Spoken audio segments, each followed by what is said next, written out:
Hello and welcome to PubShorts episode 47, Tony. It's titled Welcome to the Machine. My What name a is great selection.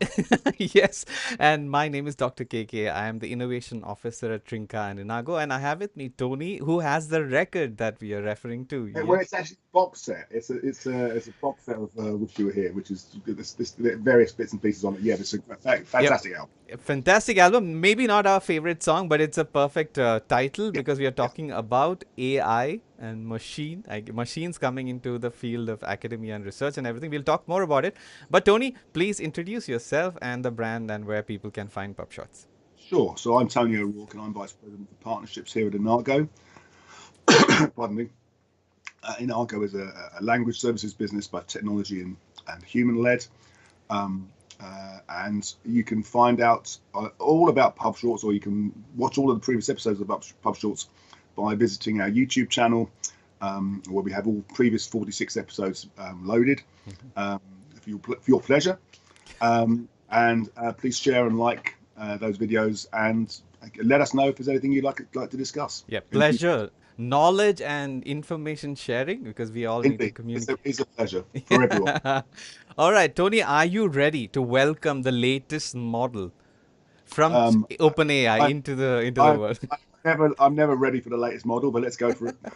All right, all right. So the first story that we are covering is the introduction of GPT 4.5, the latest and probably the last, Tony, non-reasoning model. But it's their most advanced model. It's a research preview and it's available to pro users and developers globally. That means that people like me do not have access to it. So it Why do obviously you say the last non-reasoning model? What makes you say that? they are mentioning that the rest of whatever they are planning to create would be the O1, O3 type models, which will have the deep reasoning abilities. That's what they are saying, at least. Oh, I see. Okay. Yeah.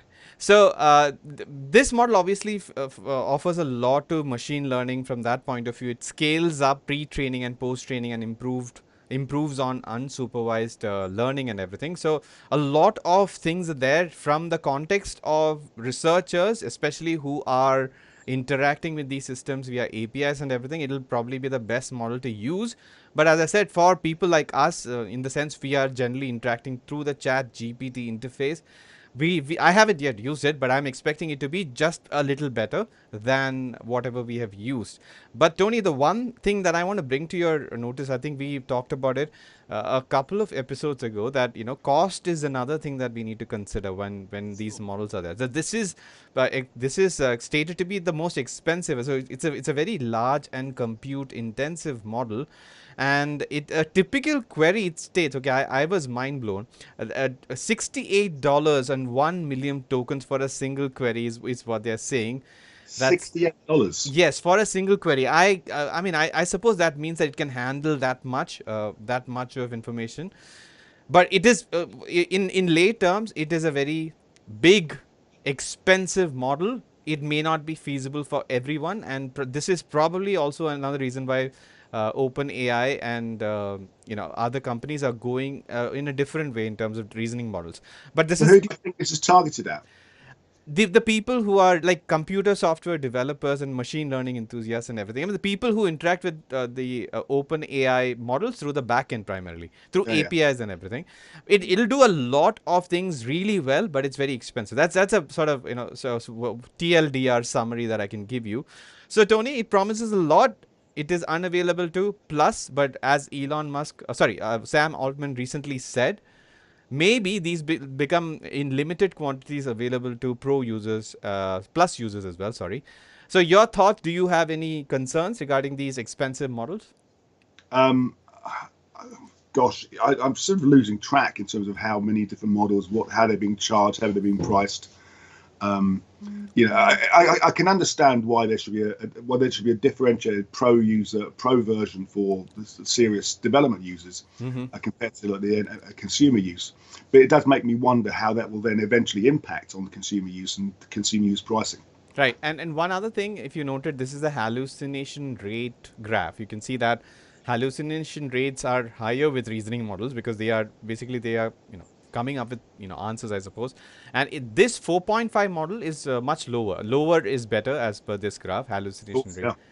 So from that point of view, from a research use point of view as well, it is better. I haven't tested it, but they're promising a lot. So let's see. Let's keep an eye on this, and if I have some experiences, I'll share in a future episode. Now, I'm going to the next story, Tony. It is an interesting story. Technology feature from Nature.com titled ChatGPT for Students. Learners find creative new uses for chatbots. So, first of Yeah. all, before I read out some points, in your interactions with clients and publishers, who maybe or even researchers for that matter, what do you think? Where do you think researchers what are they doing with ChatGPT these days, as per your understanding? Well, my understanding of this, particularly with the conversations with publishers, is Mm-hmm. that researchers are using these tools in a variety of ways, whether it's for the experimentation methodology, writing up their research. Mm-hmm. What publishers care about is that it's an ethical and rigid approach that's being used, and that if they're using Gen AI in any way to help create that content, then the authors need to be open and honest about it. Mm-hmm. So what we're finding is that there's increasing demand, and we've obviously responded to that. For publishers to be able to detect Mm-hmm. the use of AI. So we've got an AI content detector, for example. But of course, it's only as good as the most recent version of the AI that's released. Yes. It's a real concern. I've said this in previous episodes. If you're a researcher, if you're, no one's going to stop you from using these tools, but you just have to declare their use. Mm-hmm. Give yourself the best chance of being successful in your publication Right. plans. So this article is the reason why we are talking about this is that people have or researchers have gone beyond using generative AI tools for simple summarization and grammar support, and instead they're using for other things. So what are the things that they're using? For example, simulating human conversations. For example, preparing for interviews is a very good, interesting Yeah, use case. yeah, They're aiding their study and research, planning their study, language learning, a speaking partner for language learning, and historical figures. You emulate historical figures, and organizing workflows, and planning their projects. So all of these use cases are there. These are some of the good, as in the sense, I don't find anything wrong with these use cases. Generally, when you talk about generative AI tools being used by a researcher, we look at a negative light because they're probably using it for generating content without having full human oversight.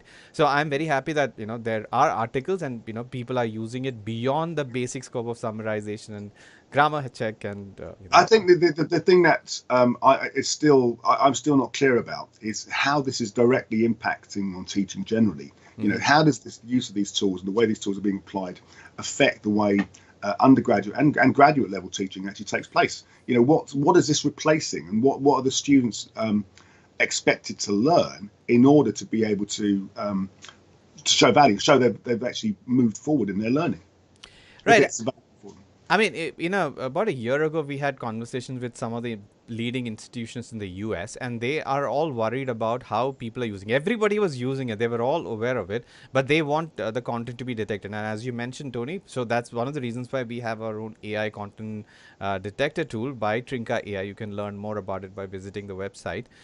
And the main context, or the main point was to how to integrate it ethically into workflow so that it can aid in student learning, and not to just blanket ban the use of generative AI tools, because just Yeah, like how you could not have banned word processors back when word processors were invented, right? So the it's the same same. logic, yeah, same logic applies here.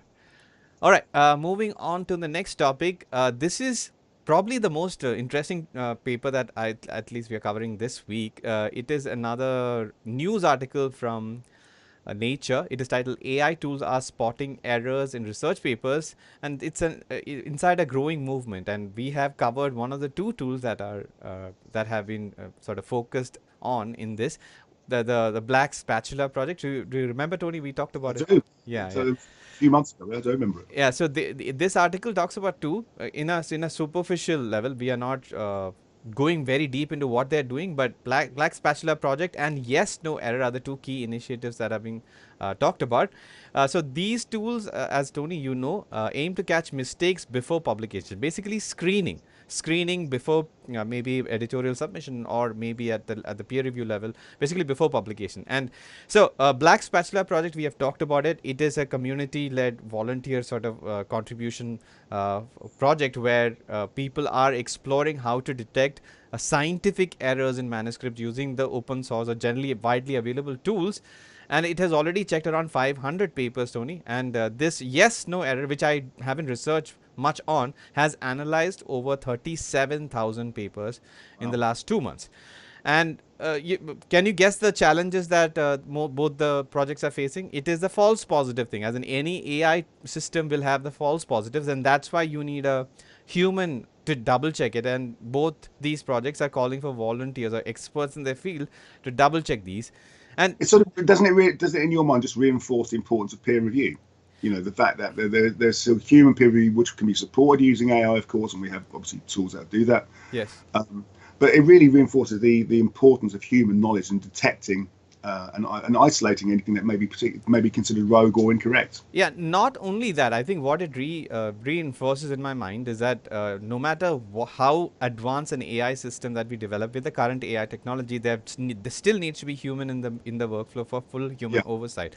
yeah, So, Tony, as you're aware, we are developing technology for both peer review automation as well as screening preprints, and in both these cases, we are factoring in false positives, but trying to develop systems that are as accurate as possible to help the human make the right decision.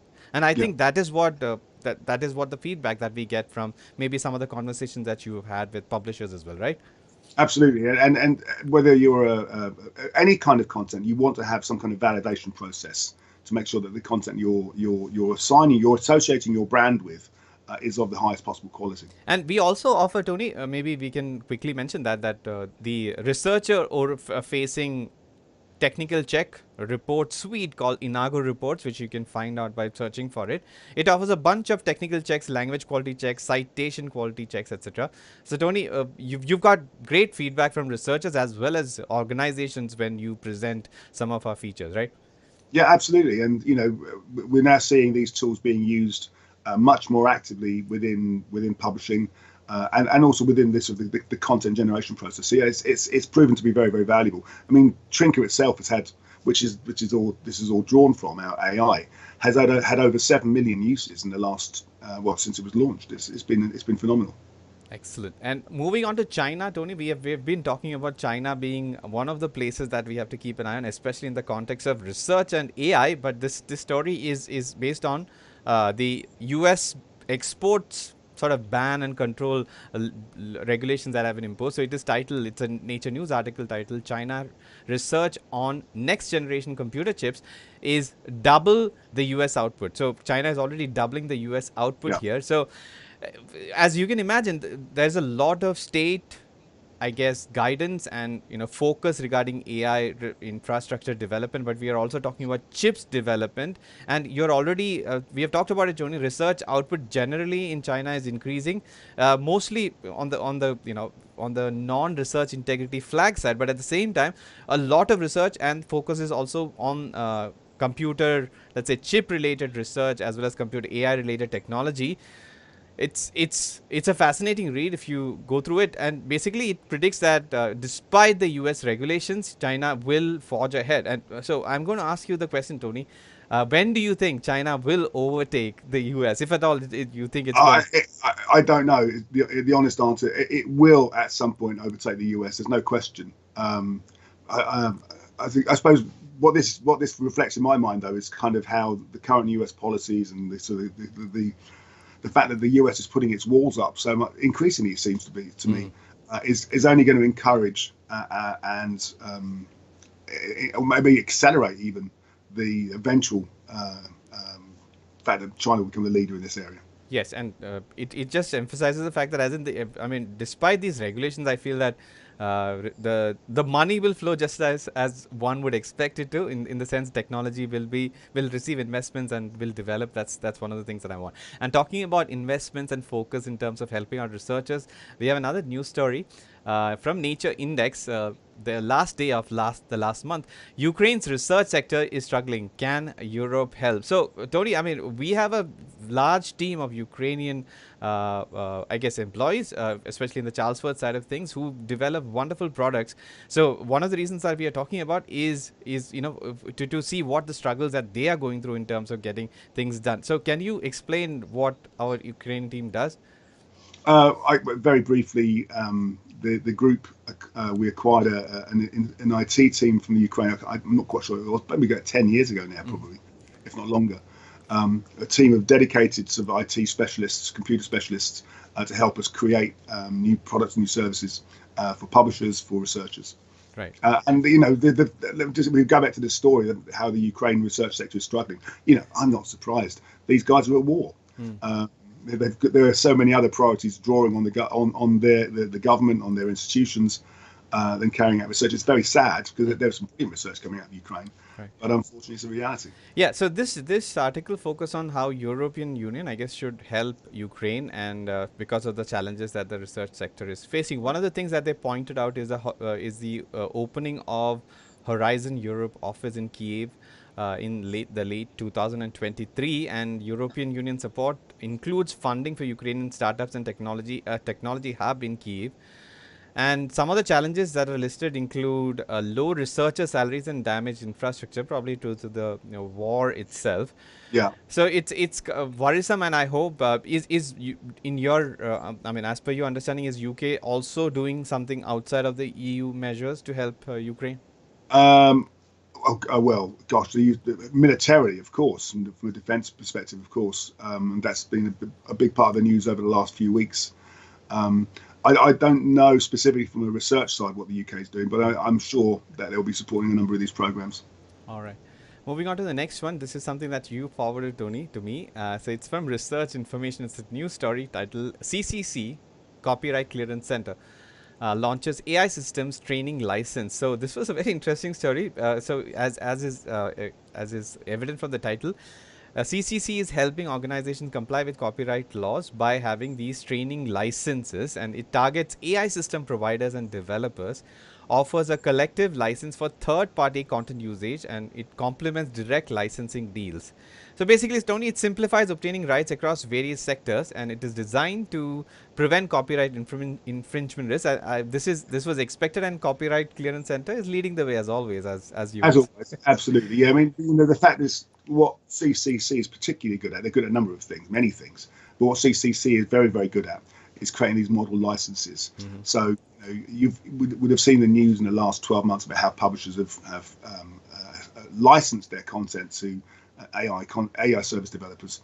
And what this does, it just makes that whole process easier for the smaller and medium-sized publishers, and of course some of the larger publishers, Right. to then adopt a single license to make these sort of deals happen. Yeah, these licenses will be made available later in the year 2025. Yeah. So we are looking forward to it, and a lot of news and activity regarding content licensing and revenue related impact. I think we'll cover some of this in future episodes. And now we are going to the last, I think, main story, which is a continuation of whatever funding related US federal action related funding consequences that we're talking about. It's a Nature news story titled Exclusive NIH to Terminate Hundreds of Active Research Grants. So, this is a continuation. We have talked a lot about it. These terminations are reportedly focused on studies involving LGBT plus research or health, gender identity and diversity, equity and inclusion.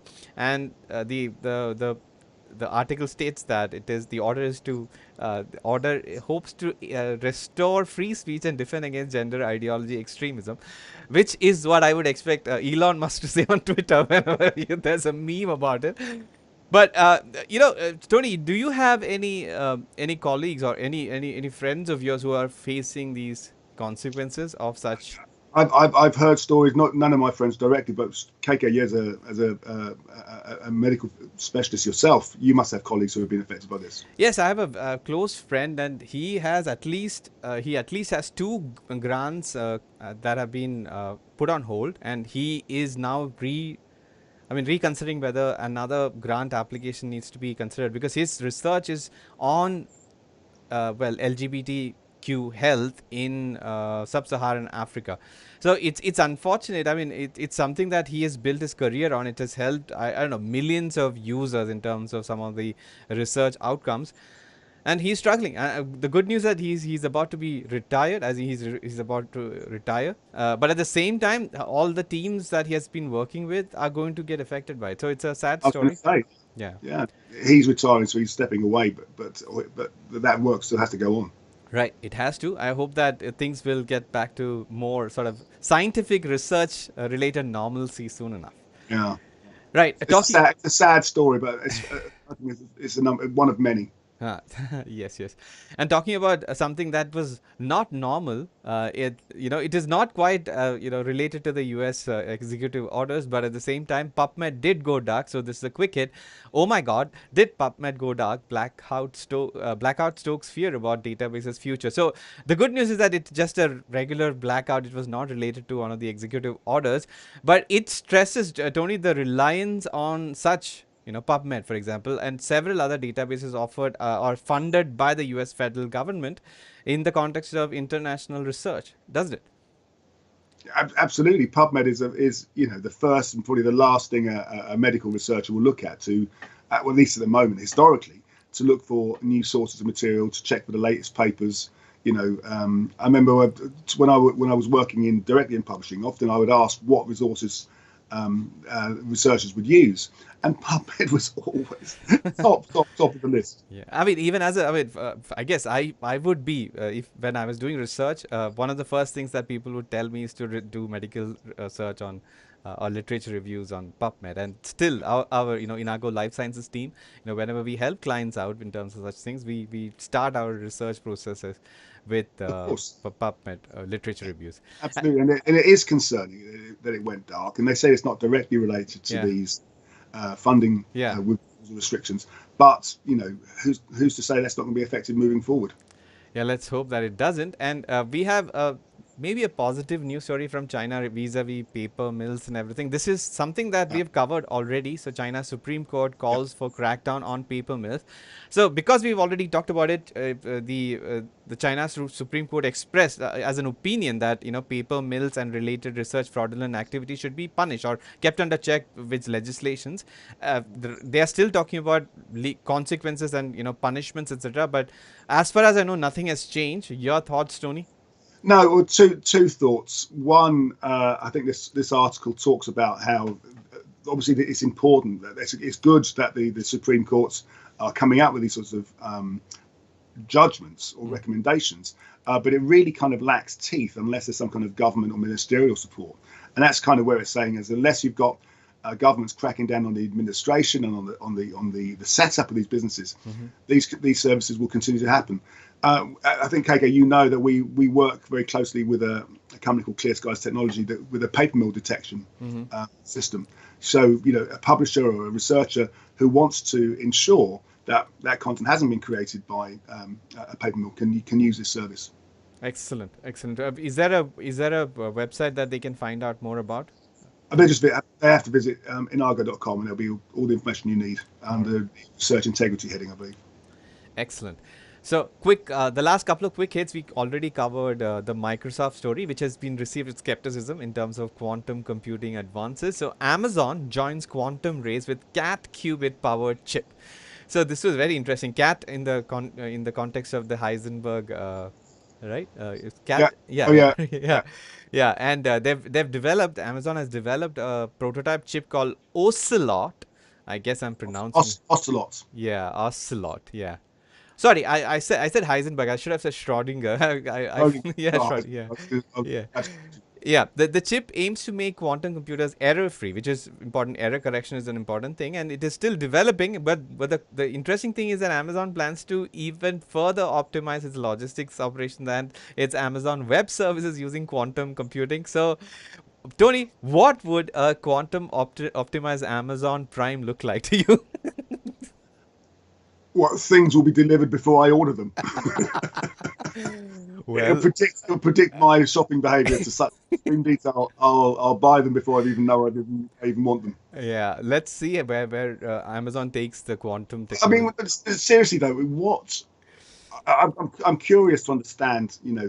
I mean, clearly Amazon is a huge logistics organization, and clearly there are going to be benefits in terms of processes and logistics, but when I think of what Microsoft is doing and the applications there, and what Amazon are suggesting here, I'm struggling to see where the real opportunity is. Maybe I'm just blind to it.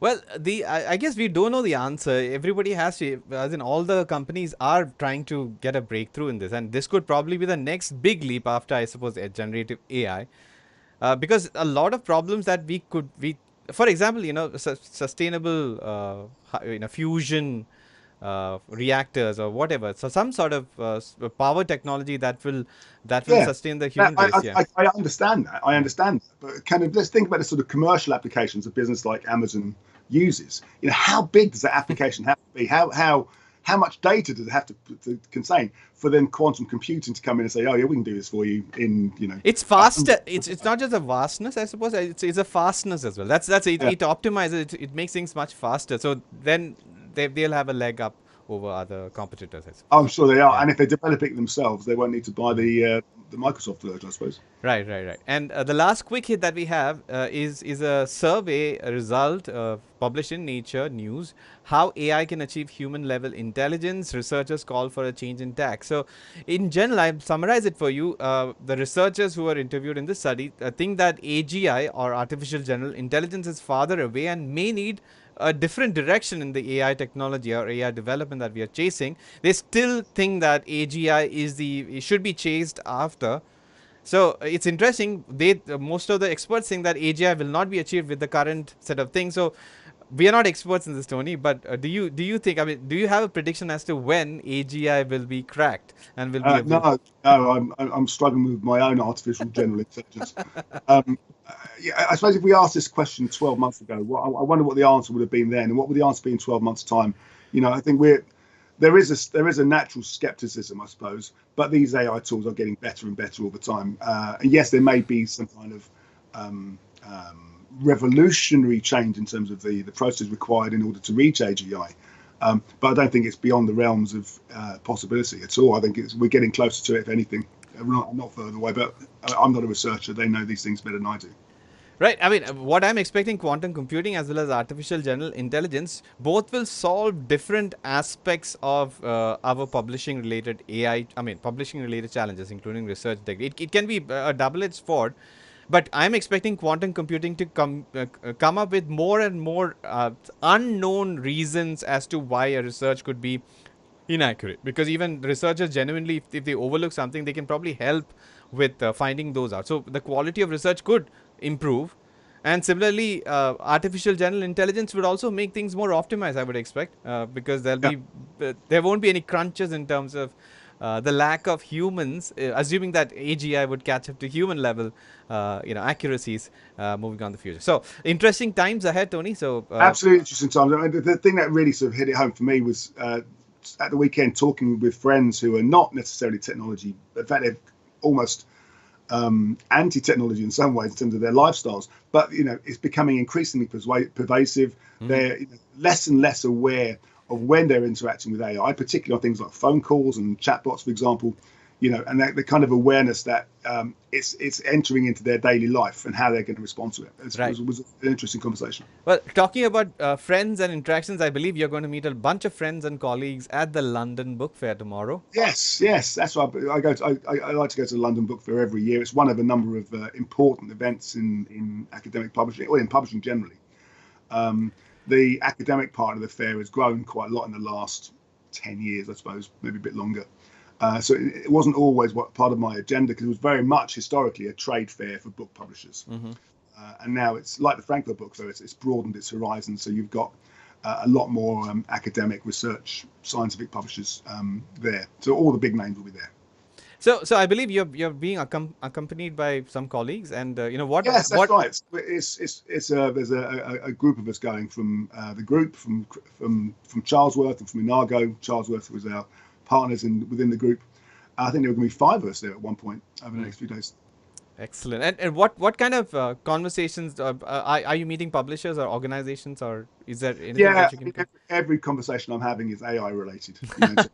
how our peer review tools are being used, how our technical check tools are being used, how our language control check tools are being used, possible uses within sort of publishing as well, of course. It's all around, improving efficiencies and keeping up to date with the latest technologies. Right. If somebody who's planning to attend the London Book Fair is watching this episode, how can they reach out to you at the fair? Oh gosh, well, as I'm going to the book fair very early tomorrow morning, so contact me today, Monday the 10th of March, um, at tonyo@inago.com, and I'll be happy to respond. All right. And Tony, one last request. Could you also let the audience know how they can get in touch with us and how they can find more about Inago, Trinka, and Of PubShorts? course. Yeah. Yeah. So as I mentioned at the start of this episode, all the episodes of PubShots are available on YouTube. Just go to the YouTube channel for PubShots. You can also find these episodes on LinkedIn. If you want to contact KK or I, you can contact either of us on LinkedIn also. And PubShorts. If you're watching it on of course, I'm sorry. My mind went blank. Yeah.